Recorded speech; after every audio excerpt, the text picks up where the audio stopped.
દક્ષિણ ગુજરાતમાં છેલ્લા 24 કલાકથી ધોધમાર વરસાદ વરસી રહ્યો છે, જેને લઈને માંગરોળના વાંકલ ખાતે આવેલી ભૂખી નદી ગાંડીતુર બની છે। નદીમાં ઘોડાપૂર આવતા આજુબાજુમાં આવેલા ઘરોમાં પાણી ભરાયા છે। ભૂખી નદીમાં અચાનક પૂર આવતા ઘરની ફરતે પાણી ફરી વળ્યું, જેથી 8 પરિવાર મુશ્કેલીમાં મુકાયા છે। તમામને સ્થાનિકોની મદદથી બહાર કાઢવામાં આવ્યા છે, તેમજ નદીનો કોઝવે પાણીમાં ગરકાવ થયો હતો, જેને લઈને વાંકલ અને માંડવીને જોડતો રસ્તો બંધ થઈ ગયો હતો। વાંકલ ખાતેથી પસાર થતી આ ભૂખી નદીનો કોઝવે પાણીમાં ગરકાવ થતા તેને નિહાળવા સ્થાનિકો મોટી સંખ્યામાં ઉમટી પડ્યા હતા। ત્યારે હાલ નદીમાં વધુ પડતા પાણી આવતા માંગરોળના 8 થી વધુ ગામો સંપર્ક વિહોણા બન્યા છે। આ વિશે વધુ વિગતો સાથે જોડાઈ ચૂક્યા છે સંવાદદાતા ઉદય।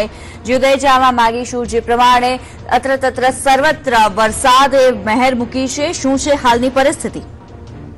જી પિતાજી, ચોક્કસથી જણાવી દઉં, જિલ્લામાં ધોધમાર વરસાદ વરસી રહ્યો છે। અત્યારે માંગરોળના વાકલ ગામે આદમ નગરીમાં પાણી ભરાયા છે। આદમ નગરીના 6 થી વધુ ઘરોમાં પાણી ભરાયા છે। ઉપરવાસમાં ભારે વરસાદને કારણે વાંકલની ભૂખી ખાડીમાં પૂર આવતા આ 6 થી વધુ ઘરોમાં પાણી ફરી વળ્યા છે। અત્યારે પૂરના પાણીને કારણે આદમ નગરીના 6 જેટલા ઘરના લોકો ફસાયા છે। આ ફસાયેલા તમામ પરિવારોને રેસ્ક્યુ કરી બહાર કાઢવામાં આવ્યા છે। વાંકલની ભૂખી ખાડીએ ગાંડીતુર બનતા વાંકલનો કોઝવે પણ પાણીમાં ગરકાવ થયો છે। હાલ વાંકલથી માંડવી જતો રોડ બંધ થયો છે અને 7 જેટલા ગામો સંપર્ક વિહોણા બન્યા છે। જી ધન્યવાદ ઉદય, સમગ્ર માહિતી બદલ।